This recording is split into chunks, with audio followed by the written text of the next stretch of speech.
"You're being ridiculous, Mia. Eric needs this more than you do," my mom said, waving the deed in my face during what was supposed to be a joyful housewarming party. "He has a family to support. What do you have? Just yourself." The words hit me like a slap across the face. I stood there in the kitchen of the house I'd spent my entire life savings on, struggling to breathe as my world crumbled around me. My name is Mia Reynolds, and at 33, I never imagined I'd be betrayed by my own family like this. As a nurse at Memorial Hospital, I'd spent the last 10 years working double shifts, picking up extra hours in the ICU, and saving every penny I could. When my parents faced foreclosure on their old house, I stepped in with my life savings, $175,000, to help them buy a new place. The agreement was crystal clear. The house would be in my name since I provided the down payment. But apparently, agreements don't mean much to my family. My stepbrother Eric, my mom's golden child from her second marriage, stood there with his usual smug grin. He'd never contributed a dime to our parents' well-being, always too busy finding himself while jumping from one failed business venture to another. But now, at 38, he suddenly had a wife and a baby on the way, which apparently made him more deserving of my investment. "We've already filed the paperwork," my stepdad George chimed in, not even looking me in the eye. "The house is in Eric's name now. You should be happy. You're helping your brother start his family." The casual way he dismissed my sacrifice made my blood boil. The beautiful colonial-style house I'd fallen in love with, the one I'd imagined as a gathering place for family holidays and celebrations, was being handed over to someone who hadn't earned it. Looking around the room at the faces of extended family and friends who'd come to celebrate, I could see the awkward glances and whispered conversations. My Aunt Sarah, who'd always been more of a mother to me than my own mom, stood in the corner shaking her head in disbelief. My best friend Rachel, who'd watched me work myself to exhaustion to save that money, gripped her glass so tight I thought it might shatter. "This isn't right," I managed to say, my voice trembling with a mix of anger and hurt. "That money was everything I had. We had an agreement." "Oh, stop being so dramatic," my mom sighed, rolling her eyes. "You're a nurse. You'll save it up again. Eric needs a stable home for his baby. It's not like you have anyone to provide for." That's when something inside me snapped. Years of being the responsible one, the reliable one, the one who always sacrificed for others, came crashing down. As I looked at their entitled faces, I knew this wouldn't end here. They had no idea what I was capable of when pushed too far. Growing up, I always knew I was different from Eric in my parents' eyes. After my dad passed away when I was 6, my mom remarried George within a year. Eric came into our lives like a whirlwind, immediately becoming the center of their universe. While I spent my weekends studying and working part-time at the local pharmacy to save for college, Eric was showered with new cars, expensive clothes, and endless second chances. I put myself through nursing school, working nights as a CNA and taking out student loans that I'm still paying off. Every time Eric's business ventures failed, the car wash, the supplement company, the cryptocurrency investment opportunity, my parents would drain their savings to bail him out. I watched them refinance their house 3 times to cover his mistakes, saying nothing even as I saw their retirement slipping away. When they called me 6 months ago, desperate and in tears because they were about to lose their house, I didn't hesitate. I had been saving for my own place, dreaming of a small cottage with a garden where I could finally put down roots. Instead, I offered them my savings, thinking it would finally prove my worth to them. We spent weeks looking at houses together, and I fell in love with the Colonial on Maple Street. The realtor worked with us to make it happen, and I signed all the preliminary paperwork as the owner. "You're such a blessing, honey," my mom had said back then, hugging me tight. "We'll make this work as a family." I believed her. I wanted so badly to believe her that I ignored the warning signs, the whispered phone calls with Eric, the meetings with their lawyer that I wasn't invited to, the way they delayed the final paperwork. Rachel had tried to warn me. "Mia, get everything in writing," she'd said over coffee one morning. "I don't trust them to do right by you." But I defended them, convinced that even if they favored Eric, They wouldn't steal from me. After all, what kind of parents would do that to their own daughter? The day before the housewarming party, I'd gone to Target and spent hours picking out new decorations for what I thought would be my investment property. I bought fluffy towels for the bathrooms, cheerful throw pillows for the living room, and a welcome mat that read, "Home Sweet Home." Now all those items felt like cruel jokes, scattered around a house that had been stolen from me. Standing in that kitchen, watching Eric parade around like he'd earned any of this, I thought about all the nights I'd worked in the ICU, the holidays I'd missed, the relationships I'd put on hold, the vacations I'd never taken, all to save that money. They hadn't just stolen my savings, they'd stolen years of my life. As the party continued around me, my head was spinning. Guests were starting to leave, offering awkward congratulations to Eric while avoiding eye contact with me. I sat alone at the kitchen counter, staring at my phone, when Rachel slid into the seat next to me. "You need to call Marcus," she whispered, referring to her brother who worked as a real estate attorney. "Something's not right about how they transferred the deed. They couldn't have done this legally without your signature." Just then, Eric walked by with his wife Jessica, talking loudly about their renovation plans. "We'll probably gut the kitchen first," he announced, running his hand along the granite countertop I'd helped pick out.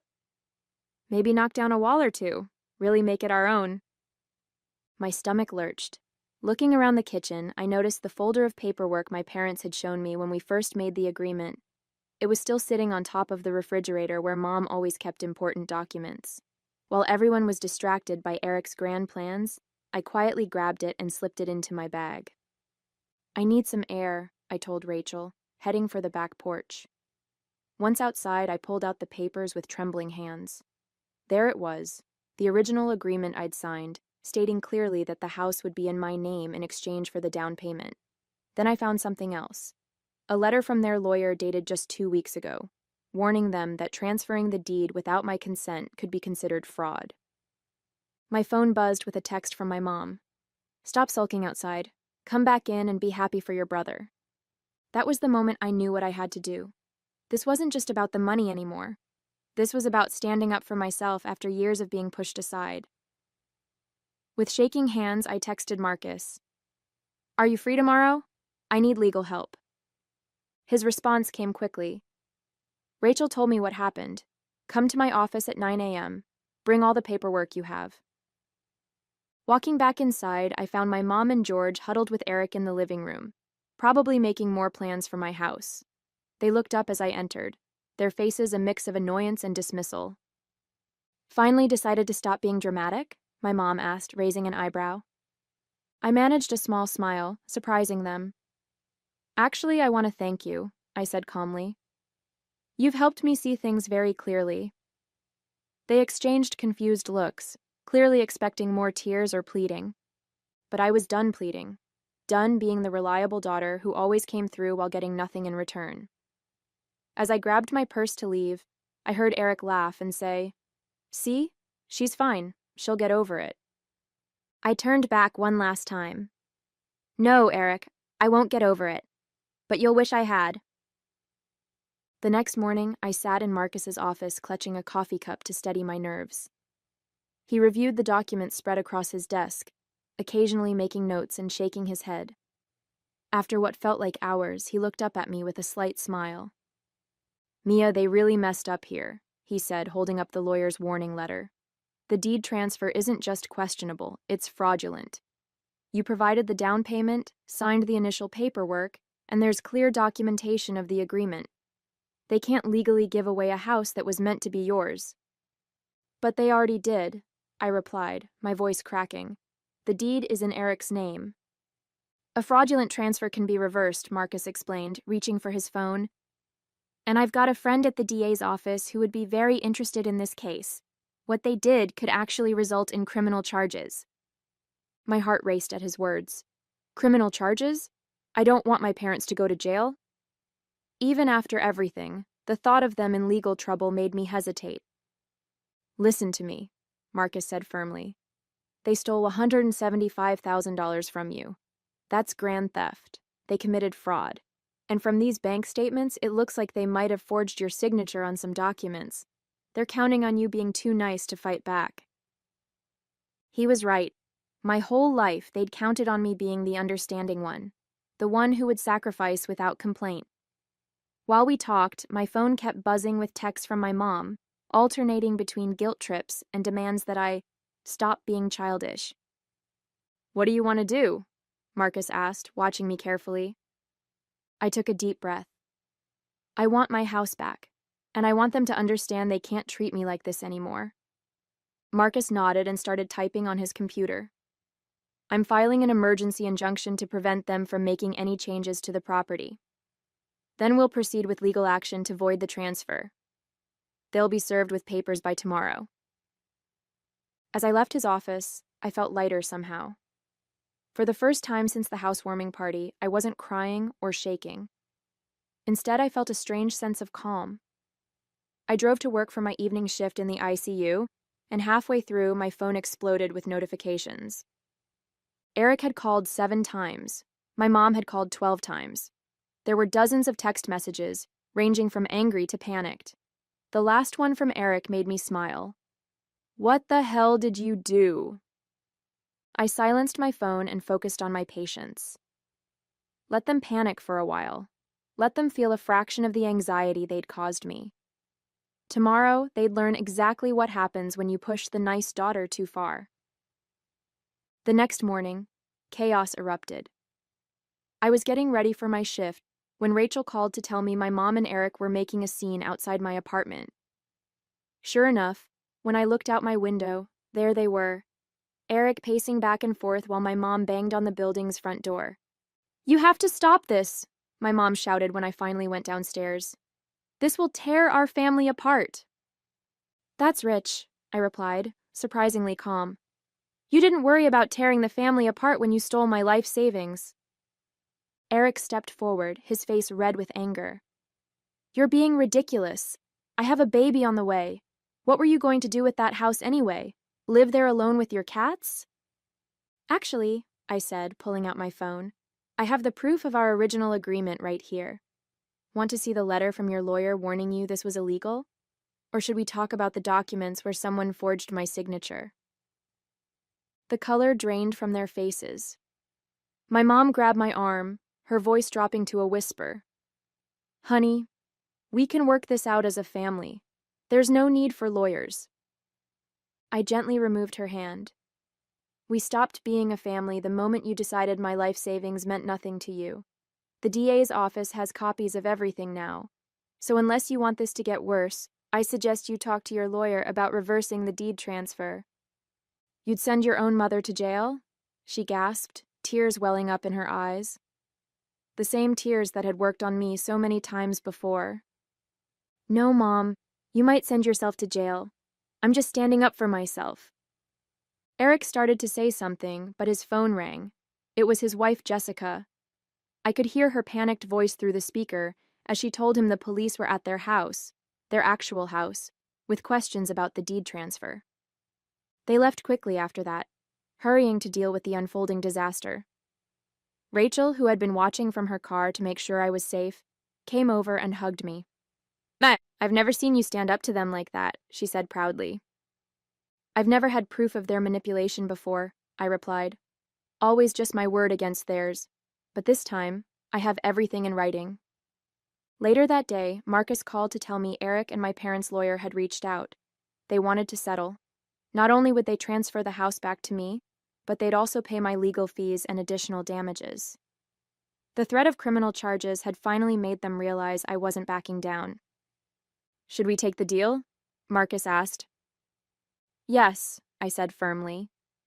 "But I want them to sign something else too, a statement admitting exactly what they did. They don't get to pretend this never happened." 2 weeks later, I sat in Marcus's office as my parents and Eric signed the papers. The deed was being transferred back to me, along with a settlement that included my legal fees and an additional $50,000 in damages. But more importantly, they were signing a notarized statement acknowledging their attempt to defraud me. My mom couldn't stop crying, dabbing at her eyes with a tissue while George stared at the floor. Eric looked like he'd aged 10 years, the smug grin replaced by a clenched jaw. His wife Jessica had left him after discovering he'd been hiding their own financial troubles. Apparently, the house theft was just the tip of the iceberg. "I need all parties to sign here," the notary said, pointing to the final page. One by one, they signed. When it was my turn, my hand didn't shake at all. "I hope you're happy," Eric muttered as he stood up. "You've ruined everything." "No," I replied calmly. "You ruined everything when you decided to steal from me. I just made it right." They filed out of the office, my mom trying one last time to catch my eye. I turned away. The time for guilt trips and manipulation was over. Marcus handed me the new deed with a smile. "Congratulations, the house is officially yours." But I had one more surprise for them. "Actually," I said, pulling out another set of papers, "I'd like to sell it." My family had already spread the word about their misunderstanding with the house, trying to save face with relatives and friends. They didn't know I'd received an offer from a developer who wanted to turn the property into apartments. The offer was well above market value. "They'll be furious when they find out," Rachel said later as we celebrated at our favorite coffee shop. "They thought you'd let them stay there." "That's exactly why I'm selling," I replied. "They need to understand they have no power over me anymore." The next day, I signed the papers to sell the house.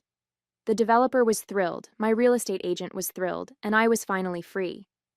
The profit from the sale, combined with the settlement money, meant I could buy my dream cottage with a garden and still have savings left over. As I drove away from the closing, my phone buzzed with a voicemail from my mom. She was crying, saying she'd heard about the sale, begging me to call her back. I deleted it without listening to the end. Some might call it cruel, but I call it boundaries. For the first time in my life, I wasn't going to set myself on fire to keep them warm. Let them figure out their own lives. I had a cottage to furnish and a garden to plant. The weeks after selling the house were transformative. I found a charming cottage just outside the city, with a wraparound porch and enough yard space for the garden I'd always dreamed of. Rachel helped me move in, and together we painted the walls in soft, peaceful colors. Nothing like the bold schemes my mom had always insisted were proper for a family home. My phone still lit up regularly with messages from family members. Some were angry, calling me selfish for selling the house without giving my parents a chance to figure something out. Others tried guilt trips, telling me my mom cried herself to sleep at night. My Aunt Sarah was the only one who stood by me, telling the others they should be ashamed for what they'd done. "I ran into your mom at the grocery store," Sarah told me over Sunday brunch. "She was telling everyone who would listen about how ungrateful you are, but most people know the truth now. That statement you made them sign has made the rounds." I smiled, thinking about how the narrative had shifted. No longer was I the difficult daughter who wouldn't help her brother. Now I was the hardworking nurse whose family had tried to steal her savings. My mom's attempts to play victim weren't working anymore. Eric and Jessica officially separated, and he moved back in with our parents. I heard through the grapevine that he was working as a sales clerk at an electronics store, his first real job in years. Sometimes I drove past their rental house on my way to work, a modest place, nothing like the home they'd tried to steal from me.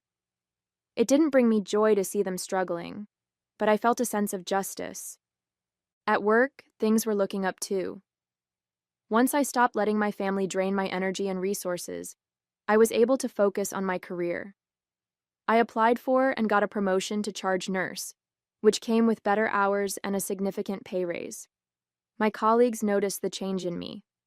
I smiled more, stood up for myself in meetings, and no longer accepted all the holiday shifts just because others had real families to spend time with. One evening, as I sat on my porch watching the sunset and planning my garden, my mom's number flashed on my phone. Instead of the usual anxiety, I felt nothing but calm as I declined the call. Later, I listened to her voicemail. She was asking if I would help Eric with rent money, since things were so hard for him right now. I deleted the message and went back to my gardening catalog. I'd ordered seeds for tomatoes, cucumbers, and my favorite, violets. The flower beds were already prepared, the soil rich and waiting for new life. In a way, it felt like a metaphor for my own life. I'd cleared out the weeds of toxic relationships and was ready to grow something beautiful. Rachel often joked that I should write a book called How to Stop Being a Doormat in 3 Easy Steps. Maybe she was right. All it took was losing my life savings, standing up to my family, and finally putting myself first. Simple, really. 6 months after selling the house, my life had settled into a peaceful rhythm. My garden was thriving, with the first tomatoes ripening on the vine and violets blooming in neat rows. I'd made friends with my neighbors, joined a local book club, and even started dating again. Something I'd put off for years because my family demanded so much of my time and energy. The family drama hadn't completely disappeared, but I'd learned to manage it differently. My mom still tried to reach out regularly, especially when they needed money. Each time, I stuck to my boundaries. "I'm not in a position to help," I'd say calmly, no matter how many tears or guilt trips followed. The phrase became my shield, protecting me from their manipulation. Eric's situation had gotten worse. Jessica filed for divorce, and the baby, my nephew, lived primarily with her. She'd discovered Eric had taken out credit cards in her name, leaving her with massive debt. When she came to me for advice, I connected her with Marcus, who helped her navigate the legal mess. It felt good to help someone who genuinely deserved it.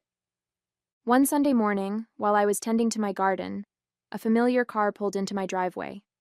My mom stepped out, looking older and more tired than I remembered. She'd shown up unannounced, probably hoping to catch me off guard.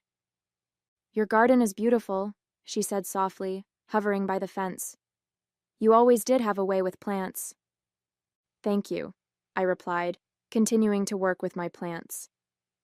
"But you shouldn't be here without calling first." I know. I miss you, honey. And I wanted to tell you that your father and I are selling our house. We can't afford it anymore, and Eric's expenses." She trailed off, looking at me hopefully. I stood up, brushing dirt from my knees. "Mom, I'm not giving you money. That chapter is closed." "I wasn't asking for," she started, then stopped herself. "Okay, maybe I was. But can you blame me for hoping? You're doing so well, and we're your family." "Family doesn't steal from family," I said firmly. "Family doesn't forge signatures or try to justify theft because one child deserves it more. You made your choice, Mom. Now you're living with the consequences." She left in tears, but I didn't feel guilty. Instead, I felt proud of maintaining my boundaries. Later that evening, I hosted a small dinner party for Rachel, Sarah, and some friends from work. As we sat on my porch drinking wine and watching fireflies dance in my garden, I realized something profound. This was what family really looked like. It wasn't about blood or obligation. It was about choice, respect, and genuine care for each other. "To boundaries," Rachel toasted, raising her glass with a knowing smile. "To growth," I added, thinking of my flourishing garden and my even more flourishing spirit. A year has passed since I stood up to my family, and the transformation in my life still amazes me. My cottage has become a sanctuary, filled with peace and warmth that I never felt in my family's presence. The garden produced so many vegetables last summer that I started donating extras to the local food bank. Sometimes I think about how my mom used to mock my obsession with gardening, calling it a waste of time. Now it brings me joy and helps others too. My career has flourished without the constant drain of family emergencies. I was recently promoted to nursing supervisor, and my colleagues often comment on how much more confident I've become. I no longer apologize for taking vacation days or saying no to extra shifts when I need rest. Setting boundaries at home taught me to set them everywhere else too. Rachel jokes that I'm becoming a bit of a local legend at the hospital. New nurses seek me out for advice, not just about patient care, but about standing up for themselves in difficult situations. Last week, a young nurse thanked me for helping her find the courage to leave an abusive relationship. "If you could stand up to your whole family," she said, "I can stand up to one person." My parents and Eric still struggle, but that's no longer my burden to bear. They made their choices, just as I made mine. Sometimes the kindest thing you can do for people, and yourself, is to let them face the consequences of their actions. It's not about revenge anymore. It's about growth and self-respect. The money they stole was just money, but what I gained by standing up to them was priceless. My freedom and self-worth. The other day, I found an old photo of my family at the housewarming party, taken just before everything fell apart. Looking at their smug faces, I realized I don't feel angry anymore. Instead, I feel grateful. Their betrayal pushed me to become someone stronger, someone who values herself enough to walk away from toxic relationships, even when they're wrapped in the package of family. My garden is starting to bloom again this spring. Sarah visits often, bringing her grandchildren who love helping me plant new flowers. Rachel and I have our weekly coffee dates where we laugh about how far I've come from the person who used to answer every demanding phone call from my family. Even Jessica brings my nephew over sometimes. She says the garden has a healing effect on her too. Life isn't perfect, but it's authentically mine now. I've learned that sometimes the best revenge isn't about getting even. It's about getting better. Every flower that blooms in my garden, every peaceful evening on my porch, every boundary I maintain is a reminder that I chose myself, and I'd do it all again in a heartbeat.